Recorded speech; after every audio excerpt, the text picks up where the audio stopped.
Hey, Mike here with Mike's Bags, and today I am reviewing the Blood Money 2 by 724 Bagger Company. For those of you who have been with me for a while, you may remember my very first review I ever did was the 724 Chaos. I've since taken that video down because it was just awful. The video quality was awful, the audio was awful, the whole setup and the way I did the review was horrible. I've learned a lot from that, but I've since removed that from my channel. However, I kind of stayed away from reviewing 724 bags since then just because they really weren't available. So I didn't want to review a bag, recommend a bag to you, and then you couldn't go get it, or you had to go pay crazy secondary prices for it. I just didn't want to do that. Well, a lot of the availability and the prices have changed and all that, and so I feel like it's time to start reviewing some of their bags. And I'll get more into the availability in a moment and how to get them and what you're looking at. But let's go ahead and jump in. We'll start here with the Blood Money 2. The design of this is the Captain Jack design, I think is the name of it, after Captain Jack Sparrow. It's got a pirate theme to it, which I think fits the Blood Money name pretty well, right? You've got the back has the gold coins on it, the front is a treasure map, blood spatter here, there's an X mark to spot the dagger. It's very pirate-centric. I do like it. They also have their standard design, which is, I think it's $100 bills. It's dollar bills on it with blood splatter on it. They've had different variations of that one. That's always kind of been the constant Blood Money 2, Blood Money and Blood Money 2 design. This was kind of a special one-off release, I think. I don't know if they've done many other oddball ones like this, but all in all, I think the designs are pretty cool. In fact, I love a lot of what 724 is doing with their designs. I think they're all pretty awesome. So material-wise, slow side here, this is that linen slow side that you find on the Reynolds Victory, the Big Daddy Carnage, the Titan Scavenger has it, the Psycho X, Widow X has it, the B3 Justice I just reviewed recently has it. It's a very popular material. A lot of bag companies use it for one of their bag models, and for good reason. It's a good material. To me, it's designed for faster boards, dry boards, normal to fast. It plays. I rated a 5-speed. 724 I think calls it a 6-speed on their website, I believe, is a speed on it. And this material is very reactive to board conditions. So as the boards get drier and faster, this will play faster. It slows down. When boards start getting sticky, a little moisture on there from humidity, then it becomes unplayable. So it does fluctuate quite a bit in speeds. I just stick with a 5. I think kind of 5 is where it falls in for normal conditions. It's a 5-speed. Fast side, this is that Pro Sniper fast side, Deadhead fast side, the Viper fast side. It's a 9-speed, crazy fast, push or slide up any board conditions, push or anything. It's a very popular material. So you're looking at about a 5 to 6 on the slow, a 9 on the fast.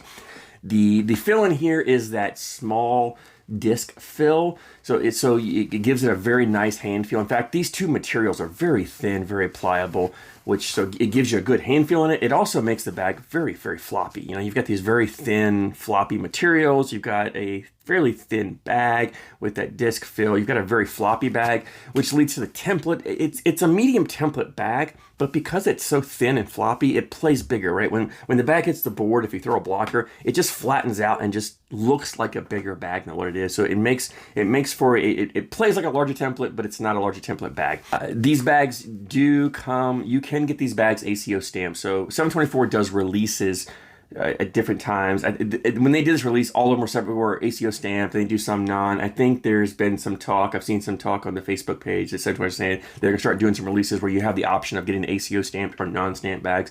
But the Blood Money 2s are ACO stamped. You have the option for that if you play in ACO events. Now, playability on this bag. This is a bag that's somewhat versatile, right? Obviously, you can run bags in the hole with it. With the 5-speed slow side, you can definitely run bags in the hole, especially when boards get fast. Which to me, this is where I love this material. When the boards are fast, this material plays great, and the downside of this material doesn't really show up as much on fast boards. So the downside is, one, I mentioned humidity. The moisture, the sticky boards, it gets humid. This material just doesn't move. It doesn't slide. It becomes unplayable. Fast boards, you obviously don't have that issue. This material also has a kick to it. So if you're not a really flat bag thrower, this bag is going to kick on you. Now, the faster the boards are, the less the kick is. This bag having that flat disc fill with no really beads in it, it does land a little softer. It doesn't kick quite as hard as maybe some versions of this bag that has more of a bead, more of a bouncier fill. So this bag doesn't kick quite as much.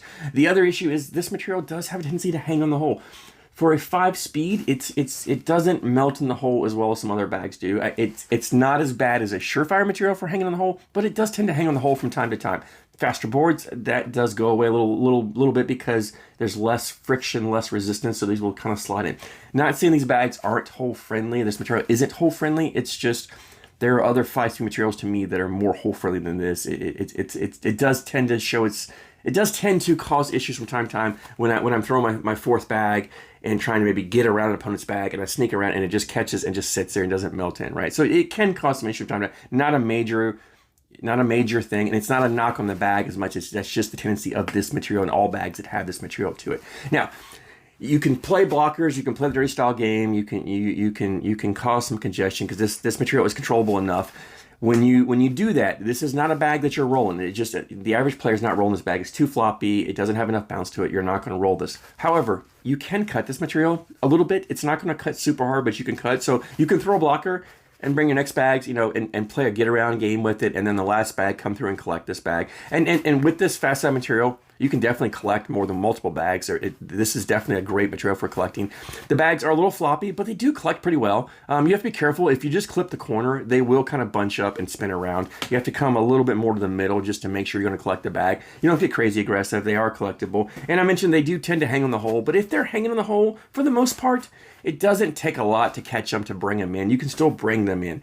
I did have some issues from time to time with the bags wanting to bunch. I think because of the floppiness and the fact that they do play a little bigger, that they wanted to bunch and you could bind two bags up. So just be careful when this bag hanging on the hole. If you get too aggressive, you could end up with two bags hanging on the hole and not collecting either one of them. So, all in all, it's definitely a fun bag to play, and in the right conditions. Like I said, to me, the right conditions is fast sports. On fast sports, it's a great bag. I love it. I love this material for that. That's when I tend to use this. Availability. 724 does their releases on their website now, and I don't remember the website. I'll put it right down here for you to read, as well as I'll put a link in the description. I want to make sure I get that right. But they do have a website. The website's typically locked all the time, and they only unlock it when they have a release or a drop. So you have to make sure that you're liking their Facebook page and you join the 724 Army Facebook group, because that's where they announce their releases, give you a heads up if, hey, the drop is coming at this time. They do roughly one a week. Maybe not quite one. I think there's maybe 3 to 4 drops a month is how they do them.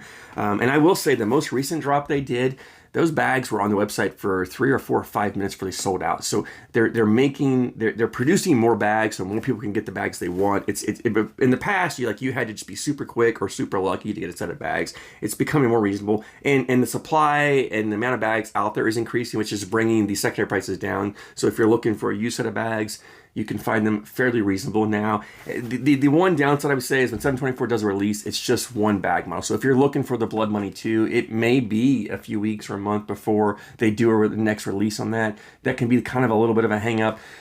There are usually plenty of bags available in the 724 Army if you're looking to buy a used set. Again, they're more reasonable than they've ever been, so definitely check them out. Pricing on these, $125 for a set. That is shipped to you. I include shipping in there. It's not the cheapest bag. It's not as expensive as Ultra or a Cornhole Scenario, but it is a little bit on the pricier side. Now, here's where the question comes in.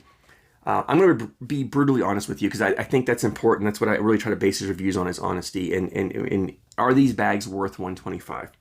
Based on the bags alone, no, they're not worth $125. And the reason I say that is you can buy this same bag, same material, same fill and stuff for less. In fact, I just recently reviewed the B3 Justice. Same exact materials.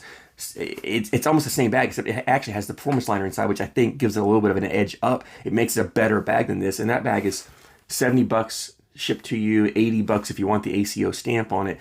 A lot cheaper than the $125. So if you're looking at just the dollar amount and just the value that way, are they worth it? No. Before you beat me up on that, I will say, now, if you put the whole thing into perspective, 724 does a lot of great things. They've raised a ton of money for helping causes. And I don't mean just a few $1,000s. I've seen them raise $20,000, $30,000, $40,000 to help in certain situations. There's a lot of things that go on behind the scenes that we don't know about. We don't know the details about. So when I look at that aspect, I'm a huge supporter of 724, what they do. I mean, I have some of their gear. I have a ton of their bags. So to pay $125, you're getting a set of bags, plus you're helping and you're contributing to the good they do.